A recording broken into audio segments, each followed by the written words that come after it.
The Scott Horton Show is brought to you by books, particularly Kesslin Runs, a new dystopian novel about the very near future by the great Charles Featherstone. Kesslin Runs. Also, No Dev, No Ops, No IT by Hussein Badakhshani, and The War State by Mike Swanson, about the rise of the military-industrial complex in America after World War II. He also gives great investment advice at wallstreetwindow.com. And when you follow his advice, you'll want to get some precious metals, gold and silver and etc. from Roberts and Roberts Brokerage Inc. That's at rrbi.co. rrbi.co. Also, check out Zencash at zencash.com or zensystem.io. It's a great digital currency, but it's also a messaging app and a document transfer app and all kinds of great stuff, too. Learn all about it at zencash.com. And then there's Tom Wood's Liberty Classroom. If you sign up from the link on my page at scotthorton.org, I'll get a little bit of a kickback there. And check this out. Speaking of scotthorton.org, if you'd like expanddesigns.com to build you a new 2018 model website, go to expanddesigns.com/Scott and you'll save $500. Also, don't forget thebumpersticker.com. Stickers for your band or your business at very reasonable prices. High quality stuff there. It used to be my company back when. Thebumpersticker.com. All right, you guys, introducing our friend Reese Erlich, the foreign correspondent. And we republish him almost every time at antiwar.com. He's the author of Inside Syria, the backstory of their civil war and what the world can expect. And what's the new one again? The revised? The new book will be out in September, next month. The Iran Agenda Today. Iran Agenda, yes, there we go. Inside the real story of inside Iran and what's wrong with U.S. policy. Great. Oh, I already know what it's going to say. Okay, mostly. Well, you might be surprised. Yeah, I can't wait to take a look at that. And hear about Sean Penn in Iran and other exciting things? Read my book. Oh, yeah, that sounds really exciting. You just sold another one.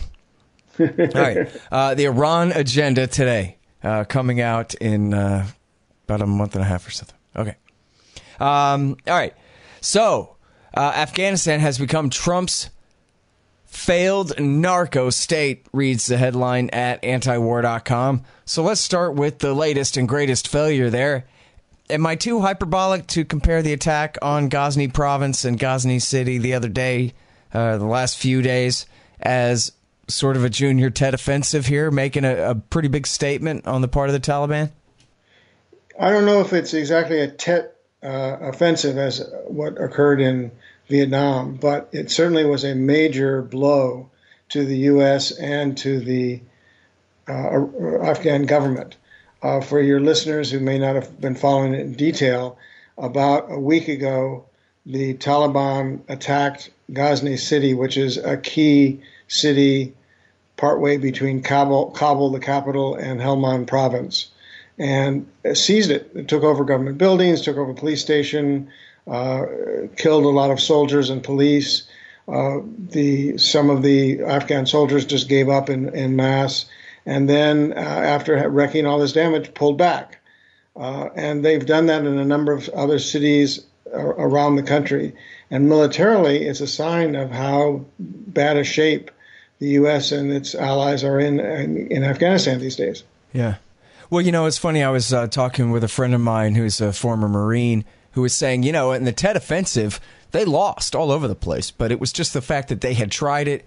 And it was such an audacious attack in so many different points at the same time. And it was a huge public relations win in the U.S. Here, the Taliban actually made many more tactical gains on the ground there, or I don't know, strategic or how you bring it down. They seized the city, like you say, long enough to say, we seized it, hoist the flag, and then turn around and leave again because they don't want to face the B-1s head on from fixed positions. That's no good.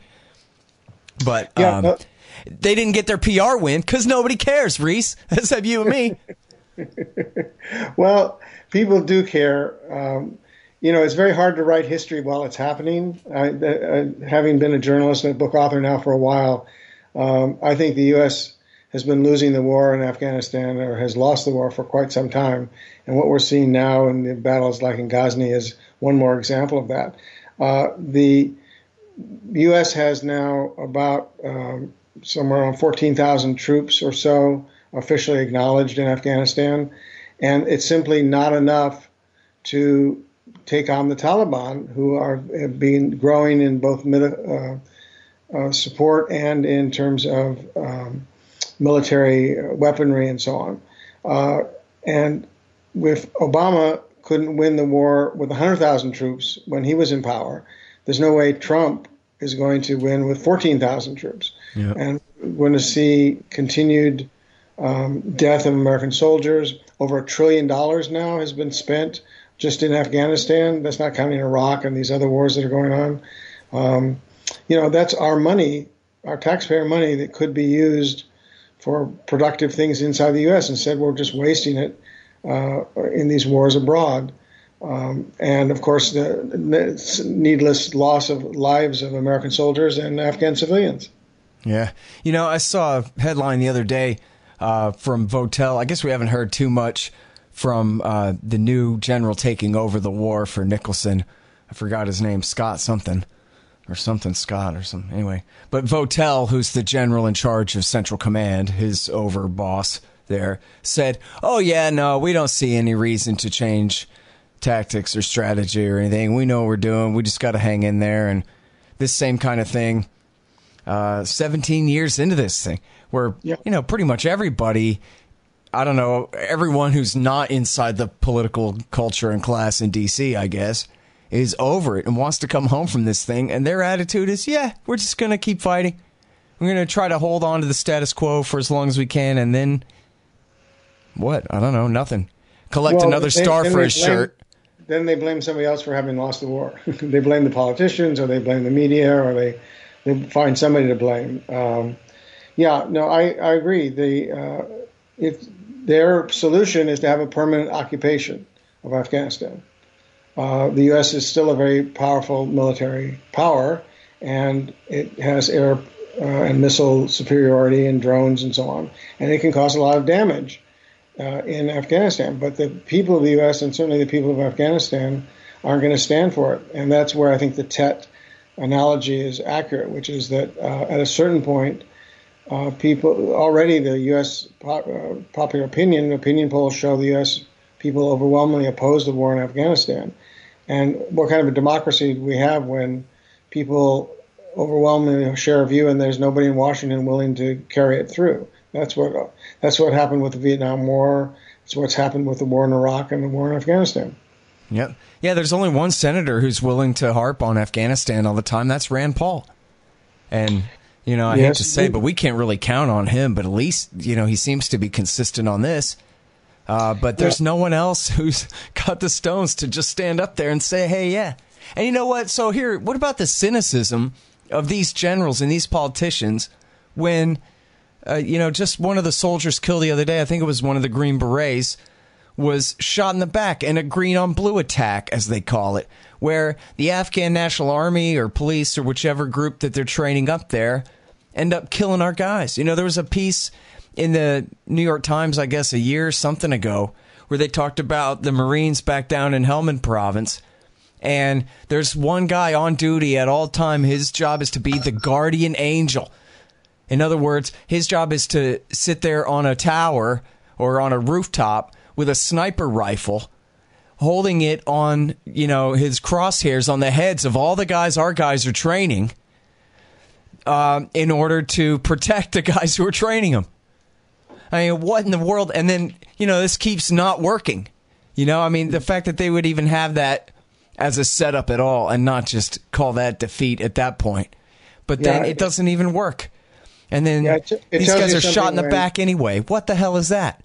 Yeah, it tells you that when you can't even trust your own allies that you've been training, how long you have lost this war. Yeah. That was at one time one of Donald Trump's specific complaints, if you go back and check his Afghanistan tweets, he was saying, green on blue attacks, the guys we train shoot our guys in the back. This is madness. He's the president now. Yeah, and he could bring the troops home tomorrow if he wanted to. Yep. But as we know, he made one set of promises when he was running for office and carried out a whole other set of policies once he's gotten in. And it's most obvious in Afghanistan, Iraq, Syria, various wars in the Middle East. He left the impression that he was some kind of a isolationist or some kind of person who would be changing radically these wars abroad. And in fact, in every single case, he's escalated. There are more troops now in Afghanistan, Syria, and Iraq today than there were under Obama. Not a little detail that he ever cares to go into to justify. Yep. He even sent infantry into Somalia, where before it had at least only been special operations forces. Not that that's really better, but just that this is qualitatively worse. Yeah, exactly. Man. So, and you know what? So back to your point about what you said about he could end it. Because people are going to argue, I don't know, for whatever partisan reason or whatever wrong bet they made, that, yeah, no, because, you know, he has to compromise and he's got to do like Nixon and increase airstrikes as he pulls the troops out. He's playing third or fourth dimensional chess like Barack Obama. And so somehow he really is going to end it, but you just got to wait till the day comes. I'm not sure Trump could play checkers, let alone three-dimensional chess. At the same time, though, he really doesn't even have to write it down. He actually could just belch out, you know, that I want all the troops home by September the 25th. That's it. Everybody out of Afghanistan now, move. And they would have to do it, right? Or what? Or do a coup? That would be interesting. First of all, I don't think he's going to do it because he made it very I don't clear. either. I'm just talking about the contrast between what he's not doing and what actually is possible. But is it the president ordered in troops without a congressional approval, so he can order out troops without congressional approval? I think what would happen in practice is that some Republicans would object, and the Democrats would try to outflank Trump from the right. They'd say, aha, Trump, the Republican, is weak on national security. It's the same thing we see happening with Russia and their attacks on the right from on Trump on that issue.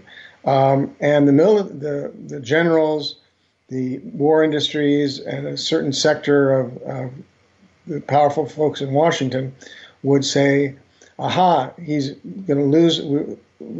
Trump is responsible for losing Afghanistan, and the Taliban terrorists are going to come to power. And once the terrorists are in power, that's going to threaten the American people. So they would try and do a job on him if somehow he ever did decide to pull out. And it would take some political consistency and principle to proceed to pull out. Look what happened when Obama was pulling the troops out of Iraq in the end of 2011. That was a signed agreement between the U.S. and the Iraqi government that was signed by President Bush to pull out the troops. So there was actually a framework, a legal framework for pulling troops out, for closing the bases, et cetera, et cetera. And Obama got tremendous flack from the right wing in the United States and even from some of his own Democratic Party people for simply living up to an agreement. So Trump would have problems trying to pull out. There's no question about that. That's not a reason to not do it. I mean, he should do it, but you got to be realistic. The pro-war folks in Washington are still quite powerful. Yeah, it's that one. It goes to just what a poor president this guy is, because he actually probably can't see that where he has this huge advantage that Obama didn't have. I mean, all this Russiagate stuff notwithstanding, that well, and even including it and whatever, withstanding or not. That just, oh, yeah, Nancy Pelosi says we have to stay in the war. Well, I say we don't. And, you know, you want to say the war has failed? Yeah, of course it's failed, because stupid Bush and weak Obama failed. And you know what? I gave McMaster's plan a chance for a year, and the war's lost, just like I told you it was lost 10 years ago. He was right 10 years ago when he said it over and over and over again. That's all he has to go back on. And just and the politics of, yeah, right, a bunch of Democrats want to stay in the war, huh? You go fight Nancy Pelosi and whatever, and just make a joke out of that. They wouldn't get anywhere with that. And you know what? I still think the same thing about Obama. I think Obama should have asked for Petraeus and Gates' resignation and just said, that's it. We're not doing this. I don't care what you say.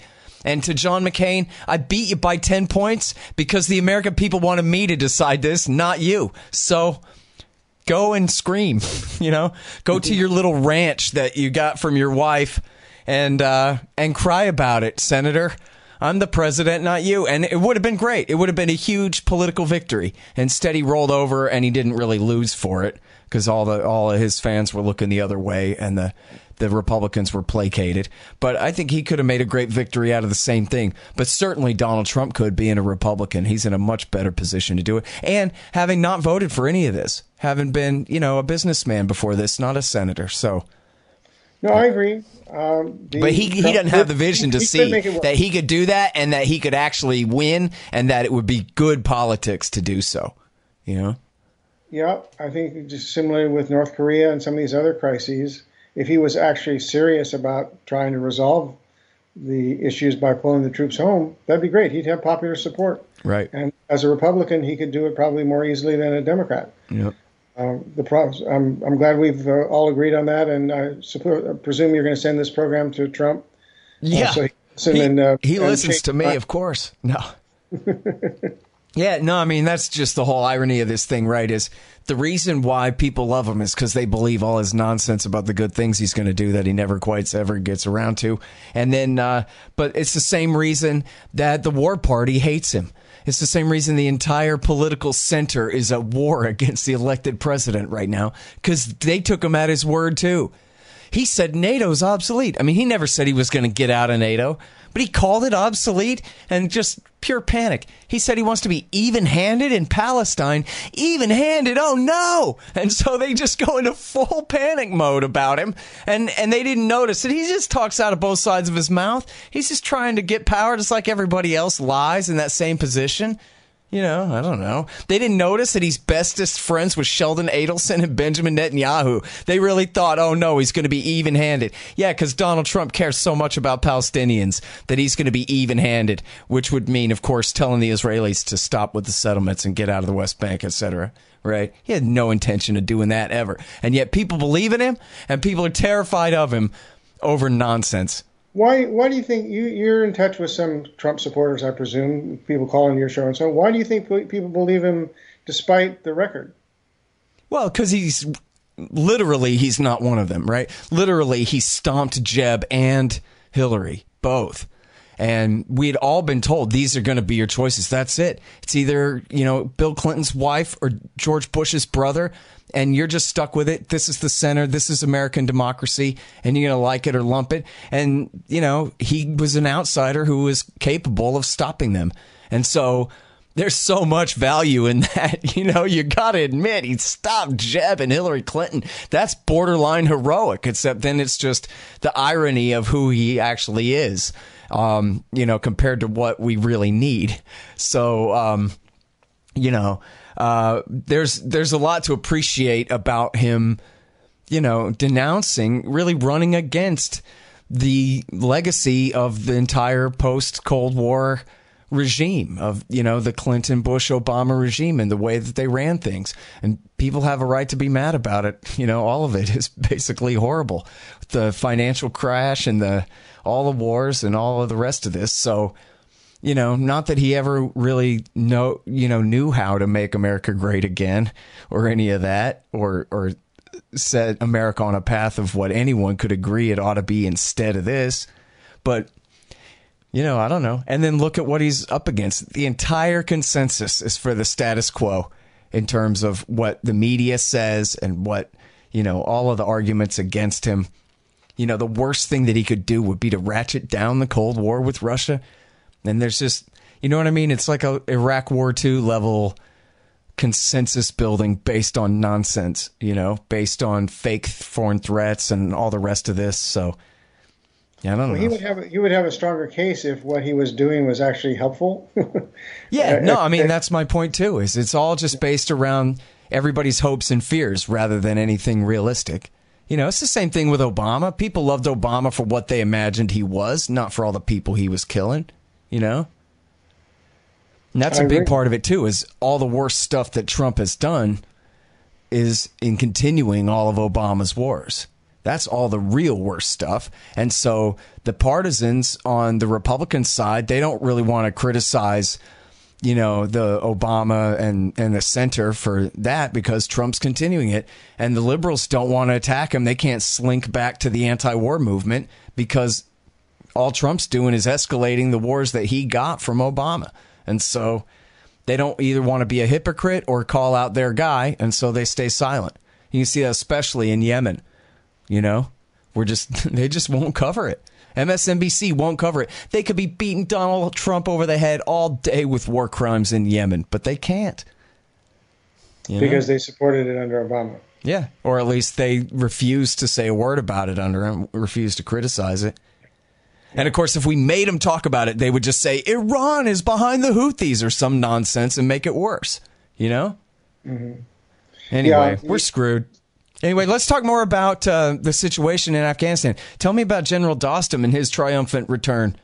Yes. General Dostum is the first vice president of Afghanistan. He fled the country in the middle of the night over a year ago under charges that he had beaten, tortured, and raped one of his main critics. He has a long history as a drug runner, as a narco trafficker, as a human rights violator. And he was one of the warlords prior to the Taliban taking power. And then after the U.S. invasion, he and his base among the Uzbek minority within Afghanistan became a very powerful warlord. And like many of these other politicians in Afghanistan, made their money off the heroin trade. And that's how they fund their militias that exist outside the standing army. And so he fled the country. Recently, some of his supporters in the Uzbek minority were demonstrating and causing a lot of trouble in a number of cities. He was allowed to come back in from exile in Turkey. And now it's all kissy-kissy makeup time. He's back in the good graces with the President, Ashraf Ghani, and with other members of the cabinet, and all is forgiven, apparently, at a time when the military situation is deteriorating. And you wonder why the government of Afghanistan doesn't have any popular support among the Afghan people. And you look at guys like Dostum, and you see why. These are the elected politicians. They're corrupt, they're hated, they're human rights abusers, and everybody in Afghanistan knows it. Yet the U.S. continues to work with these guys and has from the very, very beginning of 2001 in October when the U.S. troops first arrived. Yeah. Another one of these is... All right, you guys, here's how to support the show. First of all, subscribe to the RSS feeds, iTunes, Stitcher, and all of that. All the feeds are available at scotthorton.org. And also at libertarianinstitute.org. You can also follow me on youtube.com/Scott Horton Show. And sign up for Patreon. If you do, anybody who signs up for $1 per interview gets 2 free books from Listen and Think Audio. And also you'll get keys to the new Reddit page, reddit.com/Scott Horton Show. And then if you go to scotthorton.org/donate, $20 will get you the audiobook of Fool's Errand, Time to End the War in Afghanistan. $50 will get you a signed copy of the paperback there. And a $100 donation will get you either a QR code, commodity disc, or a lifetime subscription to Listen and Think Libertarian audiobooks. That's all at scotthorton.org/donate. And also anybody donating $5 or more per month there. If you already are, or if you sign up now, you'll get keys to that new Reddit group as well. Already got about 50 people in there, and it's turning out pretty good. Again, that's reddit.com/Scott Horton Show. If you're already donating or you're a new donor, just email me, scott@scotthorton.org, and I'll get you the keys there. And hey, do me a favor, give me a good review on iTunes or Stitcher, or if you liked the book, on Amazon.com, and the audiobook is also on iTunes, and sure would appreciate that. And listen, if you want to submit articles to the Libertarian Institute, please do, and they don't have to be about foreign policy. My email address is scott@scotthorton.org. From the Hizb Islami group, Gulbuddin Hekmatyar, who was a former CIA guy and at least claimed at one point that he took the CIA's money and then still helped Osama bin Laden escape anyway back in 2001, which I don't know if that was really true, but he was laughing about it, so maybe. Yeah. But they had to make a deal with him to let him in because, well, it's either that or keep fighting him. But then they let him in, and now he's back in. And so that's a problem, too, you know? Yeah, well, that's another good example. He was the main CIA-supported warlord in the fight against the Soviet occupation of Afghanistan that started in the late 70s and into the 80s.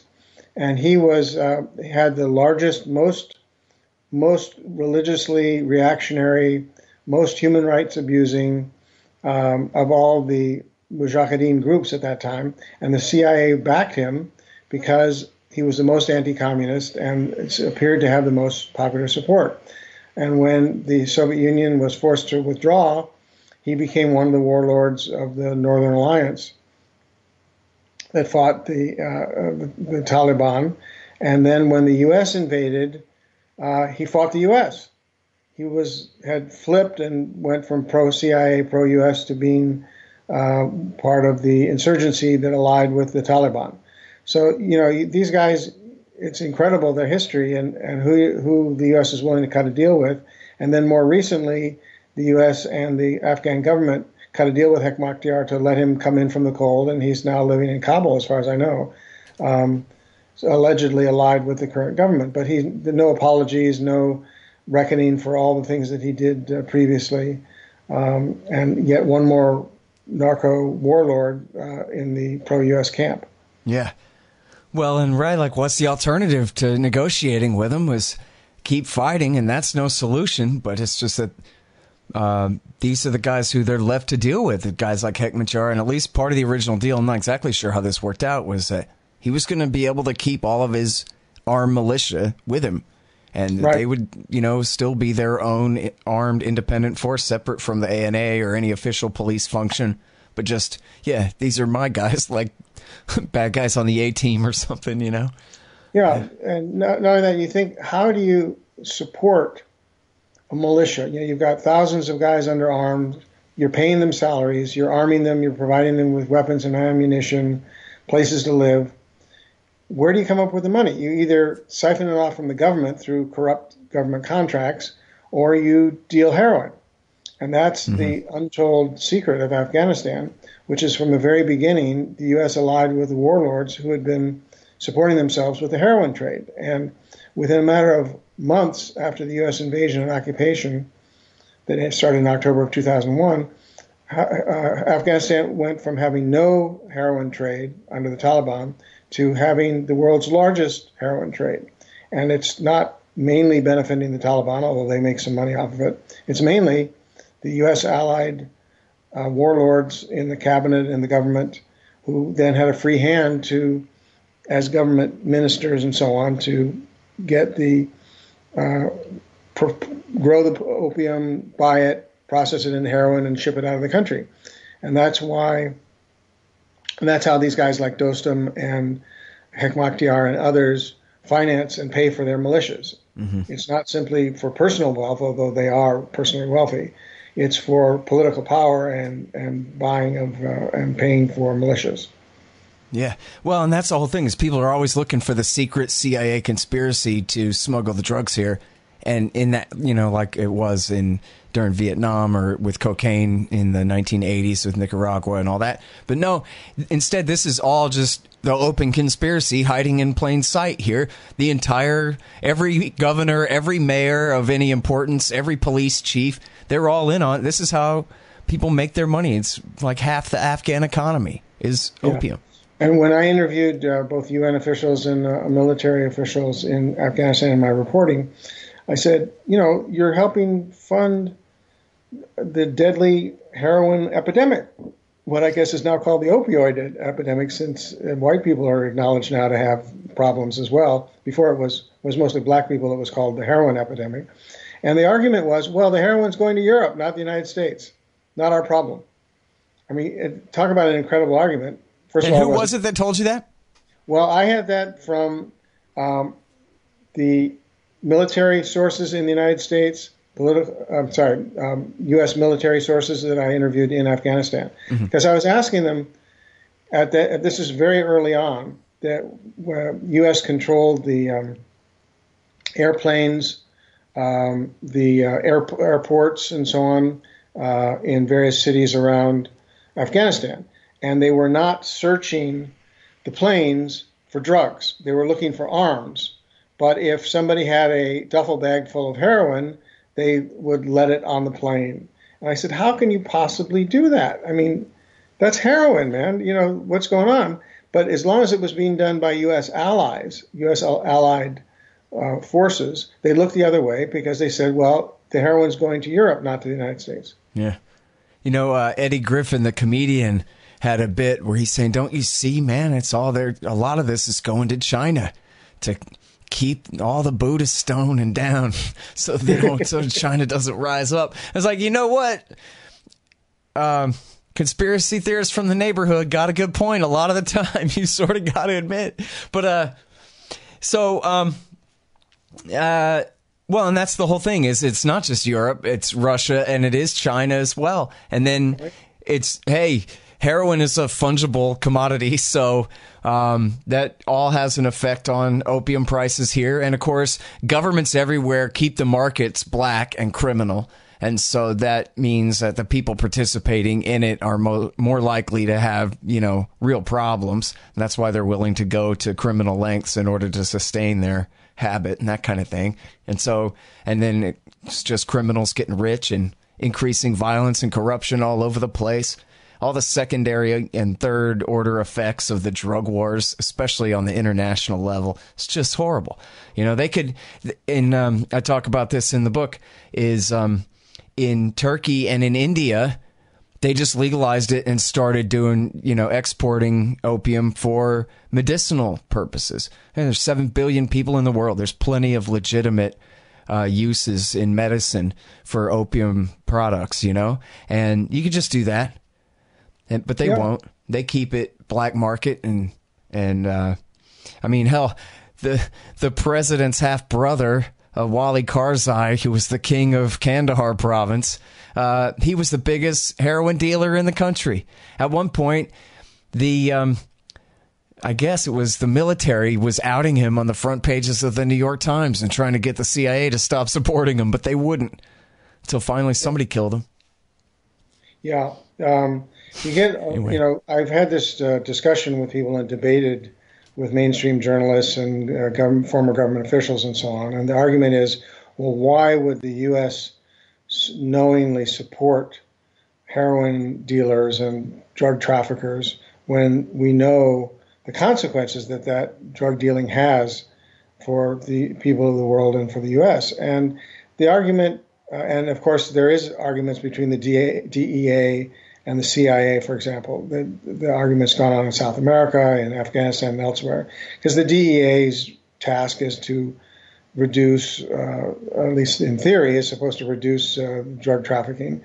The CIA takes a very pragmatic look. They look at warlords, drug dealing warlords, as one more constituency in the complicated politics of Afghanistan. And if allying with the drug lords helps you defeat the enemy of the day, and what's going these days, it's the Taliban and to a lesser extent the Islamic State, well, then you simply ally with them, that you're being pragmatic. And you look the other way when it comes to what the consequences are. And you're right, the heroin not only comes into Europe and the U.S. and the Western countries, but to China, to Russia, and helps. China at one time had no drug problem. Today, it's a big problem, and Iran, it's a big problem, neighboring Afghanistan. So all the countries surrounding Afghanistan, Pakistan, Iran, China, and so on, all have drug problems as a direct result. And the CIA is happy about that. As long as you're on the enemy list, as long as the U.S. doesn't like you, fine, no problem having a heroin problem in your country. And I did some extensive reporting on the impact of the drug wars on Pakistan, and there was no serious heroin problem in Pakistan until the U.S. and Pakistani governments were trying to overthrow the pro-Soviet regime in Afghanistan in the late 70s and 80s, and then heroin became a major problem in Pakistan as they were shipping the heroin out from Afghanistan through Pakistan in order to fund the war. Then some of it dropped off the back of the truck, and at every place where the heroin was being exported, you could see the growth of drug addiction in Pakistan. Mm-hmm. And like you say, that was Hekmatyar, who was the CIA's favorite guy at the time, doing this and spending a lot more time doing that and making money for himself than any fighting with the Mujahideen against the Soviets. And then, Eric Margulies points out that their other favorite, Massoud, was actually a KGB agent and who was just playing the Americans all along anyway, which he found in the Soviet archives when the wall came down. But anyway, yeah, what a mess that was. And, Alfred McCoy, the author of The Politics of Heroin about the Vietnam era, he talked about how, and after the Soviets withdrew, or after the Americans withdrew, they kept fighting against the communists in Kabul, and then that regime fell, and then all the civil wars broke out. And during all this time, really starting with CIA support for Hekmatyar, from there, reliance on opium as a crop grew and grew and grew. It wasn't really the case in Afghanistan that their whole economy was based on opium like this. It all really started with that chaos.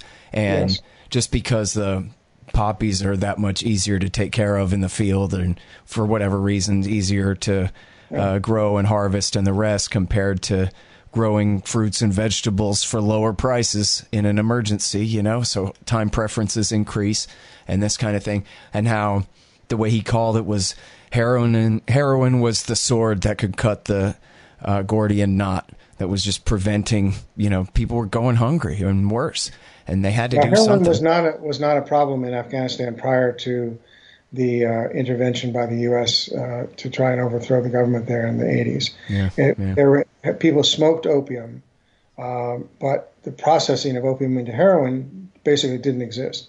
And one of the sources, we're going back a few years now, when I was interviewing people in Pakistan and Afghanistan, and one of the drug dealing sources I spoke to in Pakistan actually said that the CIA showed the Mujahideen how to process opium into heroin in order to help them fund the war. It's not a complicated process. You don't need a sophisticated lab with test tubes and sophisticated equipment. Basically, you heat up the opium sap in a pot and turn it into a tar-like substance, and that's heroin, and you can transport it much easier. Now, of course, the CIA always denied that they did anything like that, but the sources I had indicated that, in fact, that went on. And the profits were absolutely spectacular, because you can check the spot price of a kilo of pure heroin at the Afghan-Pakistan border. This was some years ago, but it was at that time was $800 for a kilo, and that same kilo was selling in New York for $100,000. So you get an idea of the kinds of profits that were involved and why there would be people getting involved and taking the risks involved in growing, processing, and exporting that drug. The profits were phenomenal. Mm-hmm. Well, and then as you mentioned, and I'm sorry, I'm keeping you over time, but is that all right?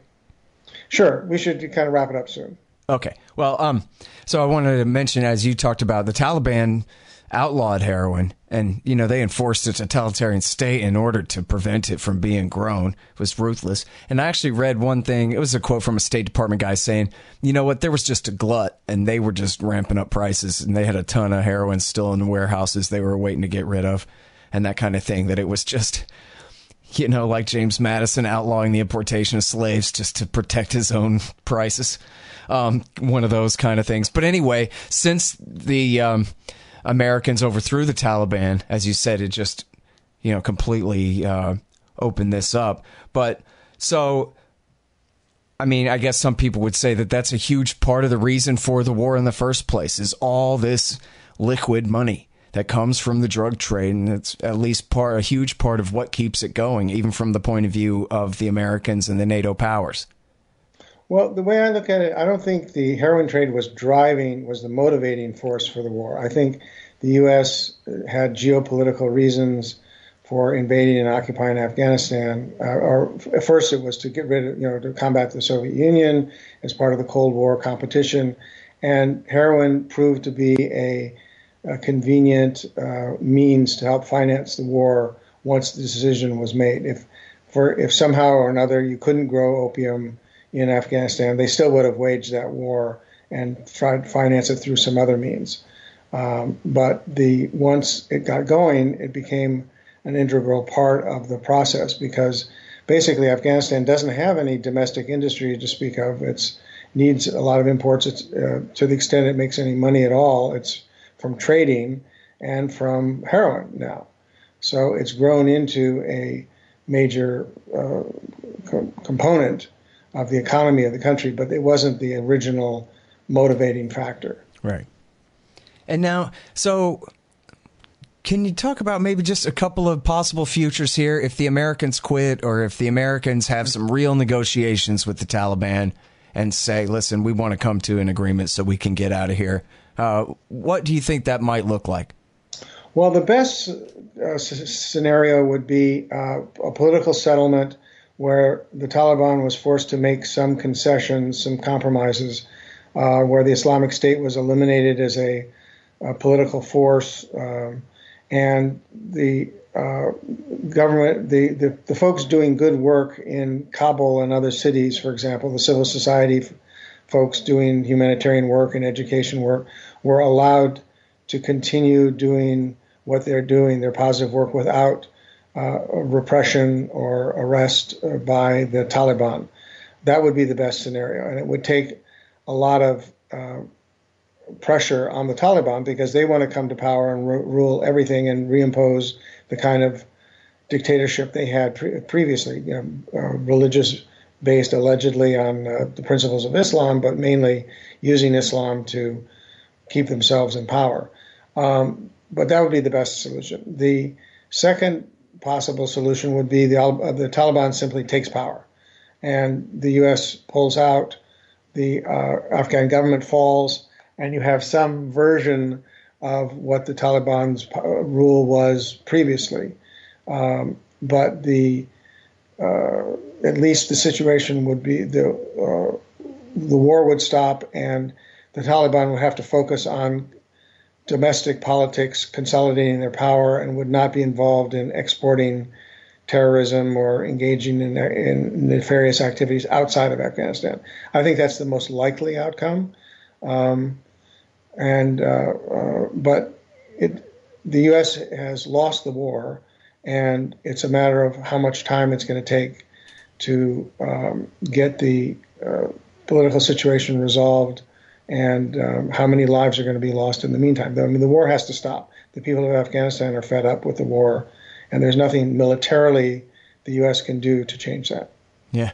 Well, when I heard Ghani talking about just make the Taliban a political party, it seems like, they'd be a pretty powerful political party. If you could get them to even cooperate with that and sit in the parliament, they would have a lot of seats at that point. Why not just, more or less let them secede from the Union, or at least, create a severe autonomy so that there's not a real fight over where the new border is or anything like that necessarily, but just more or less let them go and try to keep them out of Kabul that way, and, let them patrol their own neighborhoods. What's it to you anyway, right? Well, that's conceivable, but that assumes that the U.S. and the Kabul government are powerful enough to enforce that. And right now, it doesn't look that way. It looks. You think the Taliban would sack Kabul if they could, and just because that seems like biting off a lot, maybe more than they could chew. I don't know. I think they would come in and try and take it over. I don't think they would burn it to the ground or something like that. But I think they would come in, and the Taliban's goal is to exercise control over the entire country, including Kabul. That's their goal. And militarily, the Kabul government is quite weak right now to prevent that. Well, that certainly is the case. There's no security in the capital city at all, it doesn't seem like. Yeah. All right. Indeed. Well, listen, I'm sorry I kept you so long, Reese. I promised I wouldn't, and then I did anyway. But I like talking with you and yelling at you, too. It's fun. Sorry for the long harangues. I want Trump and his minions to hear this conversation and change their policies. You know what? One thing. This just came in here. NBC News. Some officials are worried that Trump is going to turn to the Eric Prince plan to just pull out the army and send in the mercenaries. What do you think of that? Well, it's not going to work. It has the patina the surface of being not having American soldiers killed, having mercenaries killed instead. But the mercenaries don't have a full air force, a full missile system, aircraft carriers off the shore. They don't have the capability of militarily defeating the Taliban. They have to bring troops in on the ground and fight door to door. And the mercenaries are going to be no more successful at doing that than the U.S. Army is, or any of the various U.S. military branches. And of course, it's going to cost 10 times as much because you pay the salaries of the mercs is far more than what you pay the Army grunts. So it's a myth. It has the appearance of maybe it would have a solution, but it ain't going to work. Yeah, I was thinking that, because Mattis and all those guys have made it clear all along. They're not going to let that happen at all. But then it seemed like maybe it could just be cover for withdrawal. That like, well, we're going to try this other thing and then go ahead and call that off too. And it'll be easier to call that off, and it'll be easier to call the Army occupation off with something else in place. And then it'll be easier to call this off second, but. Well, if it gets to that, have me back on the show. We'll talk about it. Yep. All right. Thanks again, Reese. Appreciate it. Thank you. All right, y'all. That's Reese Erlich. Find him at antiwar.com. Afghanistan has become Trump's failed narco state. All right, y'all. Thanks. Find me at libertarianinstitute.org, at scotthorton.org, antiwar.com, and reddit.com/Scott Horton Show. Oh, yeah, and read my book, Fool's Errand, Time to End the War in Afghanistan, at foolserrand.us.